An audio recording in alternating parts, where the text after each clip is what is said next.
to be very level-minded and level-headed, when you're dealing with situations. Remove yourself from it. Don't personalize anything. And then you'll just things will start happening. So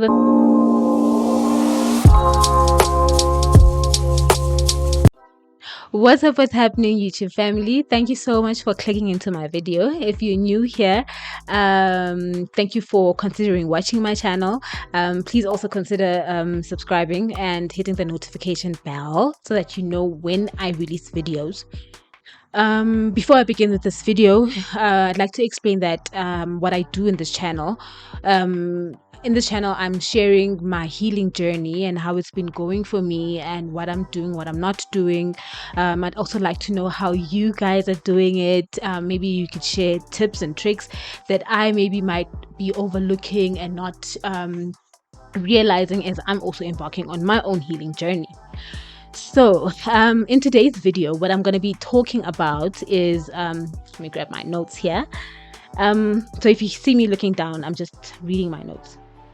So what I'm going to be talking about is how to actually make a better how to be a great friend or a better acquaintance or a person to be around. So this is something that I'm actively working on because it's something that I realize that goes a long way, in healing.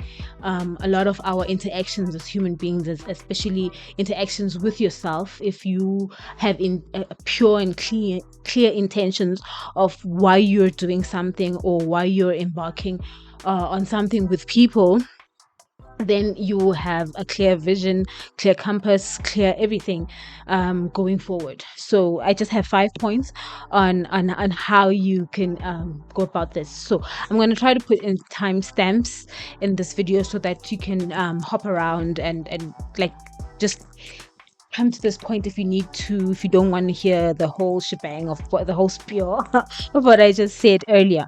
Okay, so for me, I've realized I've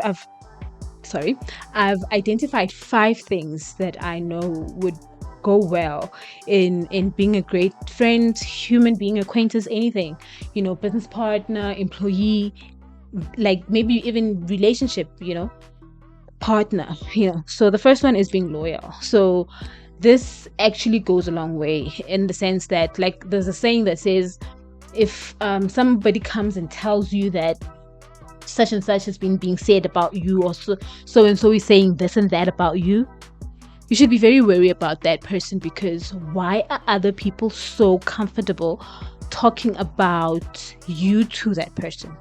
Side eye, right?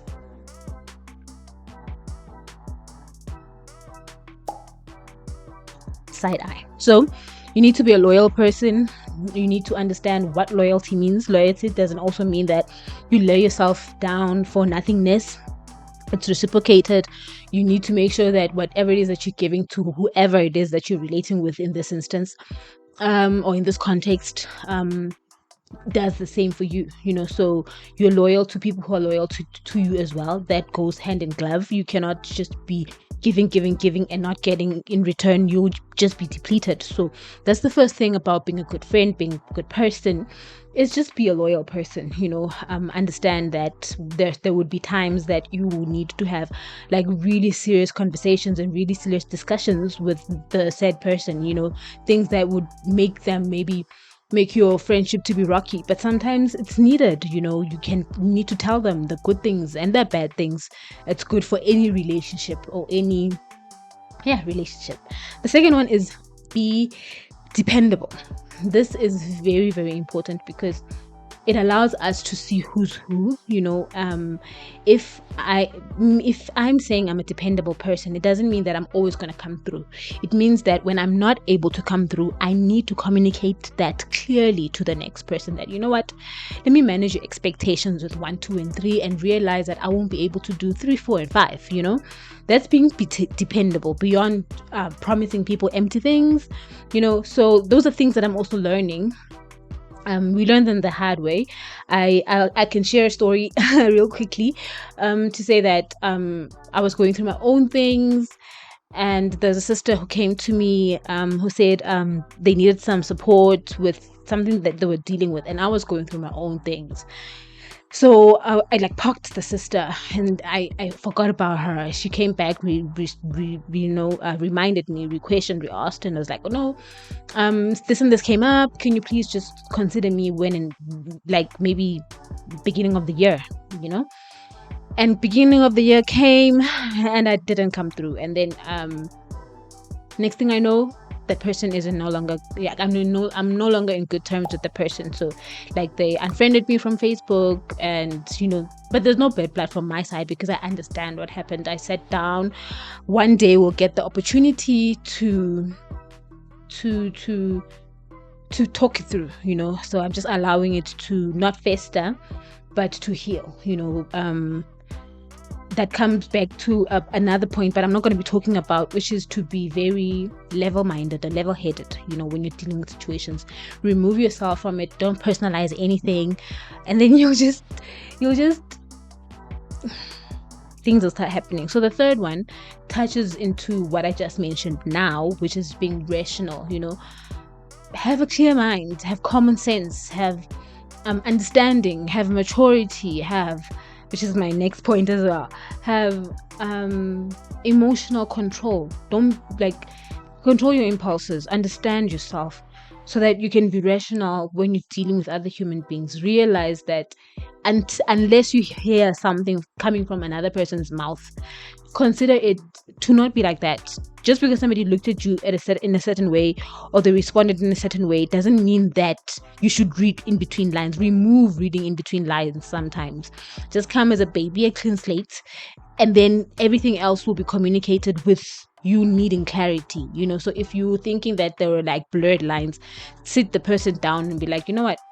Earlier on when we were talking, I sensed 1, 2, and 3. And if they're a genuine person, then they will address it accordingly and they will deal with it accordingly, So that's just being rational, being level-minded, have common sense. So yeah, just checking out the boondocks. I'm trying to hide the boondocks. Yeah, let me just try to hide them a bit here. The dustbin is showing up. Anyway, okay, so the next point is being mature. So being mature goes a long way, and it ties closely and deeply into emotional control and releasing the love of suffering. The need to constantly complain, the need to constantly be toxic, the need to constantly go out crying, oh my friend, this and this. Just realize that sometimes your friends don't need to know everything. You need to deal, if it's a work friend, for instance, deal with things that you understand that they're at that level, and recognize who you can share what with.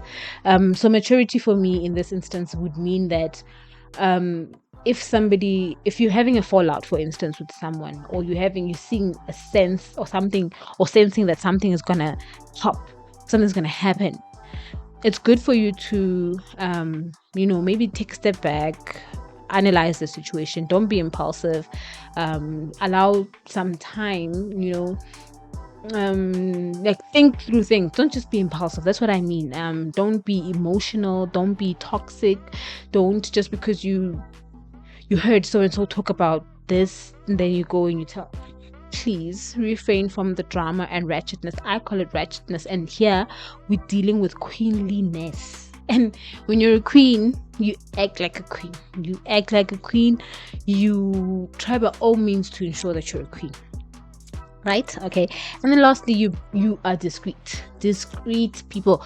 This is the point that I wanted to start off with, and this is the thorn in sisterhoods, or just any relations between humans. The inability to close your mouth, the inability to have a very big, long heart.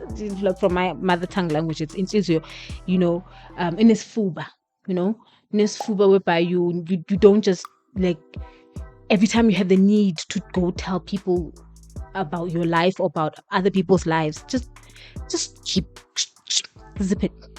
Learn to zip it. Even if you're hearing people talking about something that you are informed of, just keep quiet, listen. Maybe from listening you will form perspective, because everything has three sides. Every story has three sides. So even if you heard your friend telling you about their partner doing 1, 2, and 3, don't form any conclusions.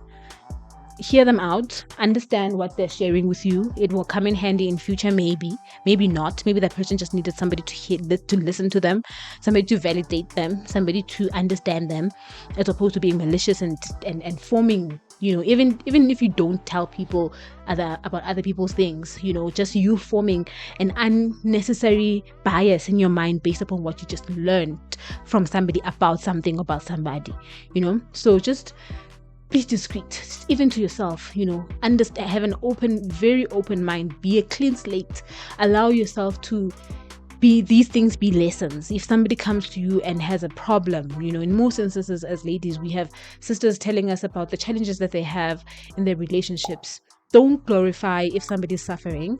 Understand and be open and be empathetic. So yeah, those are the quick points I wanted to discuss. I don't want this video to be long. I just want to add consistency to my channel this year. It's part of my New Year's resolutions. Another part of my New Year's resolutions is actually actively working on my physical day. My physical body has been the topic of the bane of my existence for the past 5 to 6 years, right? And finally I'm getting grasp to it, and I'm like, I'm holding myself accountable by sharing it with everybody, but not on this channel. I have a different channel for it. I will link it below, and I'll share videos. I think 2 videos a week is going to be enough for me, and then I'll take it from there. 2 videos a week, and we'll see where it takes us.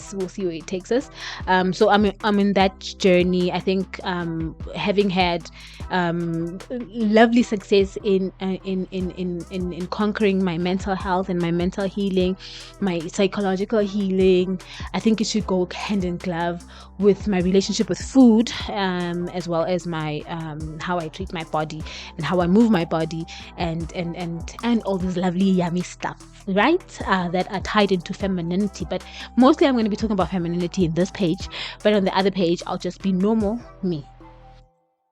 Nothing special, nothing weird, nothing strange, just plain old me. Okay, thank you so much for watching my video. I trust that you will subscribe to my channel if you love talking about healing. Please tell me, what are your healing goals this year? What do you like? How would you like to see yourself by the end of the year? So maybe it's something that you can journal about. I certainly am journaling about that. One of my journals, I'm journaling about 11/11, because it's just following me around. 11/11 or just 1/11 following me around. So I'm like journaling around that. Around my one of my journal prompts is like, who do I want to see myself as? And I just walk into that. Whatever it is that I write, whatever it is that I feel, I just walk into that. Don't think about it. Don't be impulsive. Don't think about what can happen, what cannot happen. I'm just doing that. So that's just a journal prompt idea that I'm sharing with you. And tell me if you would like to talk about journaling. I definitely would like to talk more about that. It's a sore for me. Maybe I'll share it on that video once I talk about journaling. Let me know in the comment section. But yeah, thank you so much guys for spending some time with me. See you on the next video, and please subscribe and hit the notification button so that you know when I post. Thank you so much. Have a lovely, fabulous day wherever you are. Bye.